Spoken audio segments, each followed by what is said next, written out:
Burger King got these brand new dinner baskets. I love this place! Not hoops, baskets. Welcome to Watch Mojo. And today we're counting down our picks for the top 10 major fast food failures. Hanoi just can't beat the best.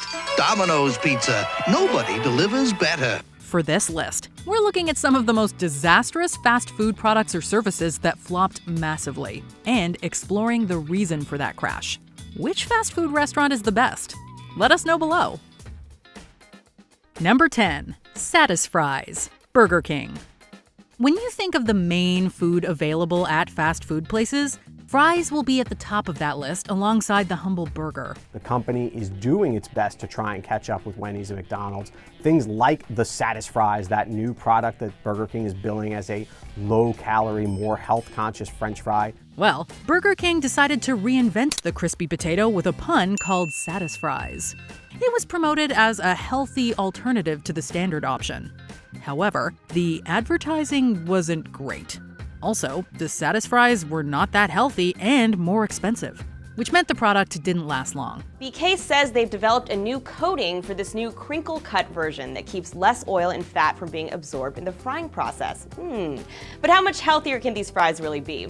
So, Burger King phased them out in 2014. Since we mentioned BK's burgers, they tried to reinvent the classic again with sliders known as burger bundles back in 1987. Within the year, they were gone. They're here. New burger bundles, only at Burger King. Even better tasting. With 50% more cheese. Get them now, before they're gone. The sliders were a problem for the cooks since they fell through the grill. Number 9. Super Bar. Wendy's. Everyone likes an all-you-can-eat buffet, just piling your plate like the Tower of Pisa with all the delights on offer. Then filling your bag and pockets to keep you fed for a week? Kidding. Kinda.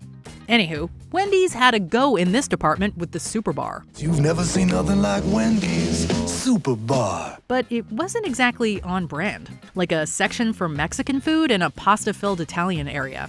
There was also a salad bar that contained leafy things and desserts. With delicious foods like Mexican, Italian, and our garden spot, so you can make a meal that's as individual as you are. Of course, there were hamburgers involved too. Brought in during the late 80s, the Super Bar only cost $2.99. But staff struggled to keep it clean and stocked, while customers took advantage of refills. My daughter Wendy said, "Dad, the Super Bar is such a great deal, people are going to want to eat here every night." I said, "Wendy, that's what we're hoping for." So, by 1998, it was gone. Number 8. Hula Burger. McDonald's. There's already a big debate on whether a pizza should include pineapple, but what about pineapple in a burger instead of a patty? Hey, hey, hey, put some gold in your day. Come on in and say McDonald's Golden Grill. Well, that was what McDonald's created back in 1963 with the Hula Burger. Contained between a bun and slices of cheese, the item was introduced for Catholics during the Lenten season against Filet-O-Fish. McDonald's Filet-O-Fish sandwich. So flaky. And considering only one of those is still around, you can probably imagine what happened. The Hula was discontinued shortly after its arrival, but that hasn't stopped the chain from trying to sneak pineapple into their burgers over the years. McDonald's also tried changing their game in the 70s with mixed spaghetti. It didn't last long, but can be found in Florida and the Philippines. Number 7. Table service. Burger King. In 1992, Burger King wanted to mix things up at their restaurants. Well, at least between 4 and 8 p.m., as then the table service came into play. Just coming in with the basket. All right. Does it work for you? Works for me, it's good. BK fans could turn up, order their meals at the counter like usual, but then sit and wait at a table while munching on free popcorn. Who ordered the chicken? Who got the Whopper dinner basket? You get a choice of salad or coleslaw, baked potato or French fries, so you like having it like your way. Yes, my way. Taking as much time as it would be when just waiting at the counter, the order is delivered to the table along with cutlery, condiments, and so on. BK then added dinner baskets to appeal to a family clientele. The commercials had an edgy 90s style and featured actor Dan Cortez from Veronica's Closet. It's dinner at Burger King, and can you believe? It's table service. These are actual people eating actual dinner baskets at Burger King.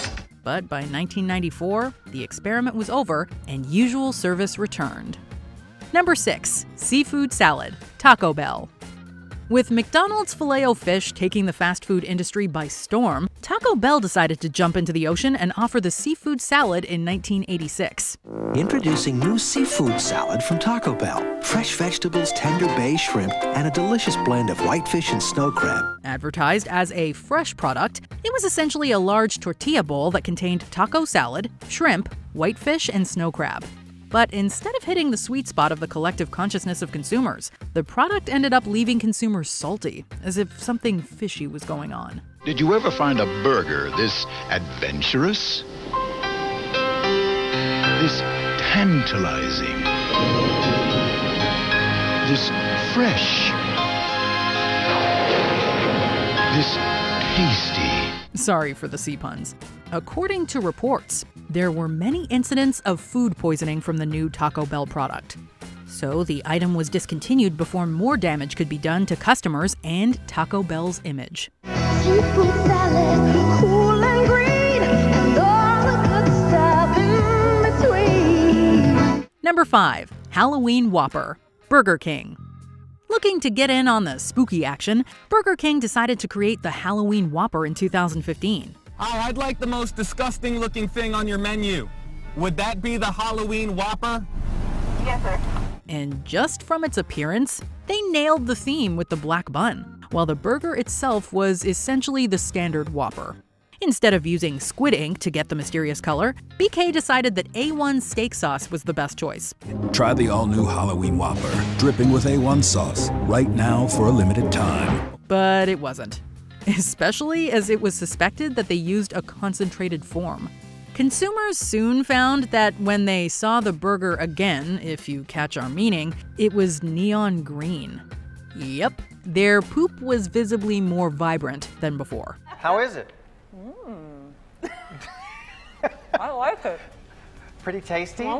With all that bizarre publicity, BK decided not to have the spooky burger back the following season. Number 4. 100 by 100, In-N-Out Burger. Looking for a product to separate themselves from the competition, In-N-Out Burger decided on the 3x3 and 4x4. That latter contains 4 patties and 4 lots of toppings. It's the only fast food chain that I actually like and think is reasonably good for the world. Well, back in 2004, the chain was a lot more lenient with its menu, as people could request higher numbers. Will Young, not the UK singer, went the extra mile in Las Vegas with a 100 by 100.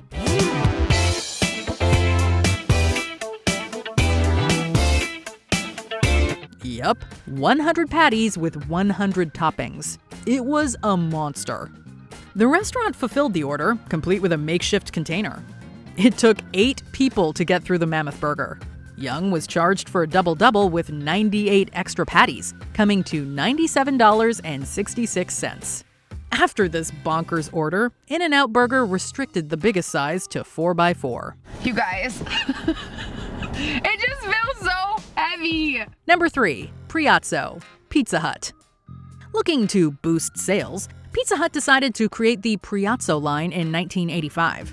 The company spent $15 million on the commercials that advertised it as being quintessentially Italian. The meats and cheeses blend to create a taste unlike any you've experienced. At Pizza Hut, we call that recipe Priazzo Roma Italian Pie. The pie consisted of multiple dough bases, a lasagna-like sauce, and a cheese blend with toppings from the 4 flavors: the standard Roma, the meat-heavy Milano, the cheesy Florentine, and the vegetarian Napoli. In Italy, they have different names for Italian pie.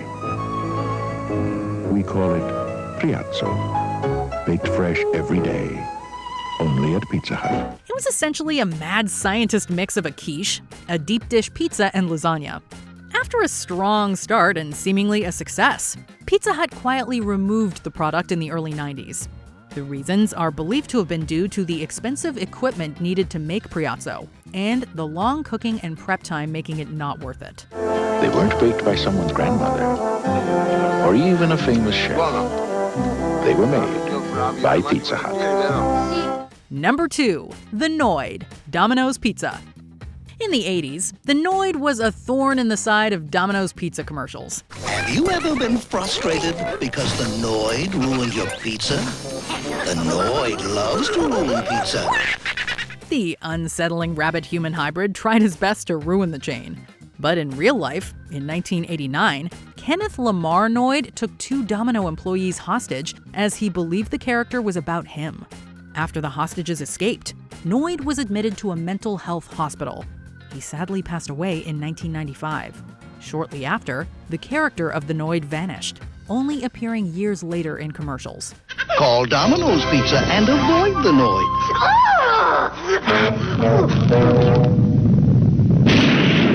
We keep the cold out and all this quality in. Speaking of pizza, in 2015, Pizza Hut took its stuffed crust concept up a notch with hot dog bites.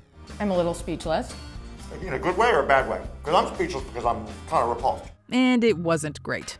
It was described as overly salty and a, quote, tombstone by some. Yeesh. Before we continue, be sure to subscribe to our channel and ring the bell to get notified about our latest videos. You have the option to be notified for occasional videos or all of them. If you're on your phone, make sure you go into your settings and switch on notifications. Number 1. Supersizing. McDonald's. The 80s, where bad hair and bad choices ran riot. And in 1987, one such choice was McDonald's adding the far bigger supersize option for their meals with their drinks and fries. Big fries, bite, big guys. Good time, great taste. Supersize makes it my place. But all that came crashing down in 2004 with the release of Morgan Spurlock's documentary Supersize Me. For this experiment, Spurlock had McDonald's for every meal over 30 days. He also had to supersize if an employee asked. Hello, may I help you? Yeah, could I get the double quarter pounder with cheese meal? Large or supersize? I think I'm gonna have to go supersize. And they did several times. It didn't take long for Spurlock's health to decline rapidly, with massive weight gain, headaches, and heart palpitations among some of the symptoms. With all the negativity around McDonald's and their supersize option, they binned the sizing option within weeks of the film coming out. It's supersize! Now you can supersize your McDonald's extra value meal with a supersize order of our golden fries plus a large Coke for just 39 cents more. Did you enjoy this video? Check out these other clips from WatchMojo, and be sure to subscribe and ring the bell to be notified about our latest videos.